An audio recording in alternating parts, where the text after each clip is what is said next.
So అందుకని మన clinic selection is very important. Okay. Yeah so ఇంకోటి ఏంటంటే అంటే వాళ్ళ కేసులోనే మనం చూసుకుంటే బెగ్గర్స్ దగ్గర ఎగ్స్ తీసుకోవడం, సో సీమన్ తీసుకోవడం, ఇవన్నీ మనం చూడడం జరిగింది, వినడం జరిగింది, అంటే న్యూస్లో మొత్తం వచ్చింది కాబట్టి. యా అంటే వాళ్ళు ఆ ప్రాసెస్ ఎట్లా చేసి ఉండొచ్చు, అంటే సీమన్లో ప్రాబ్లం ఉంటే ఈ బెగ్గర్స్ ఎవరిదైతే ఉంటుందో వాళ్ళది యూజ్ చేయడం ఇట్లా చేసి ఉండొచ్చా? అది మనము వాళ్ళు ఇంటర్నల్గా ఏమైంది వీ కెనాట్ కమెంట్, కానీ ఓకే. యూజువల్గా ఏంటి అంటే మనం ప్రాపర్ కౌన్సిలింగ్ అనేది చాలా టైం టేకింగ్. అంటే ఇప్పుడు ఒక్కొక్క కపుల్తో మేము ఇన్ఫర్టిలిటీ కపుల్తో ప్రాబ్లం ఉన్న వాళ్ళతో ఫెయిల్స్ అయిన అంటే ఇంతకుముందు ఫెయిల్ అయిన గంట సేపు మాట్లాడిన సిట్యుయేషన్స్ కూడా ఉన్నాయి. సో అంతసేపు కౌన్సిలింగ్ చేయడం కన్నా మనము షార్ట్ కట్స్ వెళ్ళిపోదామా అని అనుకుంటే ఇలాంటి ప్రాబ్లమ్స్ వస్తాయి. ఓకే. సో ఇప్పుడు కొంతమంది మా దగ్గరకు సర్గసీకి వచ్చినప్పుడు కూడా అది ఒక పెద్ద ప్రాసెస్.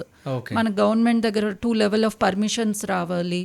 తర్వాత అన్నీ మనము అంటే ఈ ఆల్ట్రిస్టిక్ సర్గస్ అంటే కమర్షియల్ సర్గసీ బ్యాండ్, వాళ్ళ own surrogate who is helping them not for money, వాళ్ళనే తీసుకురావాలి. సో ఇలా ఒక పద్ధతి ప్రకారం వెళ్తే టైం పడుతుంది.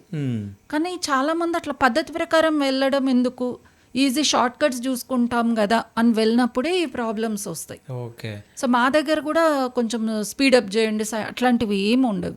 ఏదైనా కూడా అకార్డింగ్ టు లా మెల్లగానే వెళ్ళాలి మనము, అన్ని పర్మిషన్స్ వచ్చాకే. అది కపుల్కి ఇంపార్టెంట్, హాస్పిటల్కి ఇంపార్టెంట్.